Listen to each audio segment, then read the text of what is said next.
మనకు జనరల్గా solar energy గురించి మాట్లాడుతున్నాం. Solar energy renewable energy, non renewable energy? ఏంటి రినవబుల్ ఎనర్జీ అంటే ఏంటి? అయిపోదు.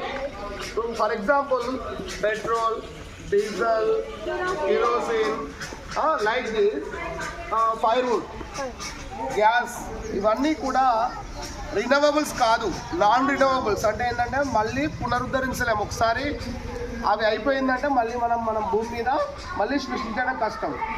కానీ సన్లైట్ మాత్రము ఎప్పటికీ ఉంటుంది. రినవబుల్ ఎనర్జీ లోపల సన్లైట్, విండ్, హైడ్రో మనకు లిమిటెడ్ సీజన్లో మాత్రమే దొరికే అవకాశం ఉన్నది. వాటర్, కానీ ఎయిర్ కూడా దొరుకుతుంది. ఇప్పుడు ఇట్లాంటి ఫ్యాన్స్ మనము పెద్ద పెద్ద ఫ్యాన్స్ పెట్టేసి హిల్ ఏరియాస్లో ఎయిర్ ఎక్కువ వస్తుంది కాబట్టి అక్కడ మనకేమవుతుంది, వీటిని తిప్పడం వల్ల ఇందులోపల ఉండేటటువంటి మీకు ఇంతకుముందు నేను చూపించాను ఏంటి, ఇందులో కాపర్ ఉంది. ఈ కాపర్ ప్లస్ మ్యాగ్నెటిక్ రెండు కలిసి ఏం చేస్తాయంటే అవి పవర్ జనరేట్ చేయడం, దీనికి టర్బైన్ లాగా పనిచేస్తాయి. దాన్ని ఏమంటాం? టర్బైన్ అంటాం. సో ఎయిర్, కానీ ఇక్కడ అంత సఫిషియంట్ ఎయిర్ వస్తుందా అంటే రాదు. హిల్ ఏరియాస్ కావాలి. భూమి మీద హిల్ ఏరియాస్ చాలా తక్కువ ఏరియాస్లో ఉంటుంది. కానీ సోలార్ వెళ్ళినటువంటి ప్లేస్ ఎక్కడైనా ఉంటుందా? ఉండదు. రినవబుల్ ఎనర్జీలో చీపెస్ట్, రెండోది దాంతో పాటుగా ఇంకొకటి ఏంటి, చీపెస్ట్తో పాటుగా ఏంటి, మనకి ఎప్పటికీ యూజ్ అయ్యేటటువంటిది రినవబుల్ ఎనర్జీ లోపల సోలార్ ఎనర్జీ ఉంటుంది. ఏముంటుంది? Let us check it. మనం ఒకసారి చెక్ చేద్దాం. సో ఇక్కడ మనకు సన్లైట్ పడతా ఉంది. సన్లైట్ పడ్డ తర్వాత ఇప్పుడు ఈ ఫ్యాన్ను ఇది తిప్పుతుందా లేదా చూద్దాం. ఓకేనా?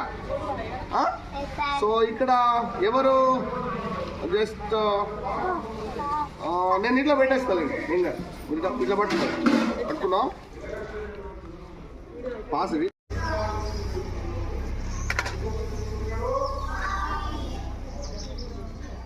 స్టాప్.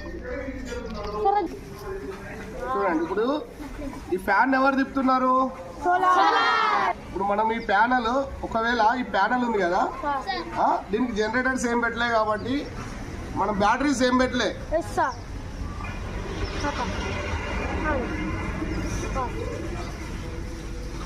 ఓకే, కనబడుతుందా? ఈ ఫ్యాన్ ఎవరు తిప్పుతున్నారు? ఈ ఫ్యాన్ సోలార్ ఎనర్జీ. ప్యానల్ మీద పడ్డ సోలార్ ఎనర్జీగా కన్వర్ట్ అయ్యి ఈ వైర్ ద్వారా వచ్చి ఈ మోటార్ని తిప్పుతున్నారు. ఒకవేళ ఇప్పుడు సోలార్ ఆపేద్దాం, తిరుగుతలేదు. ఇప్పుడు మళ్ళీ సోలారు చూడండి ఒకసారి, మళ్ళొకసారి అంటే పడ్డప్పుడల్లా తిరుగుతుంది. సోలార్ను క్యాచ్ చేసినప్పుడల్లా సోలార్ ఎనర్జీని కన్వర్ట్ చేసుకొని తిరుగుతుంది. సో ఇప్పుడు నేను మీకు చెప్పాల్సి, ఇప్పుడు మీకు ఒక డౌట్ రావచ్చు, మరి నైట్ టైంలో సోలార్ ఉండదు కదా సార్ అని చెప్పి. ఇక్కడ మనము బ్యాటరీస్, మీ ఇళ్ళలో బ్యాటరీస్ ఉంటాయి కదా, ఆ బ్యాటరీస్ లో దీన్ని స్టోర్ చేసుకుంటారు. సోలార్ యూనిట్స్ లో, సోలార్ పవర్ స్టేషన్స్ లో ఏం చేస్తారంటే సోలార్ ను స్టోరేజ్ చేసుకుంటారు.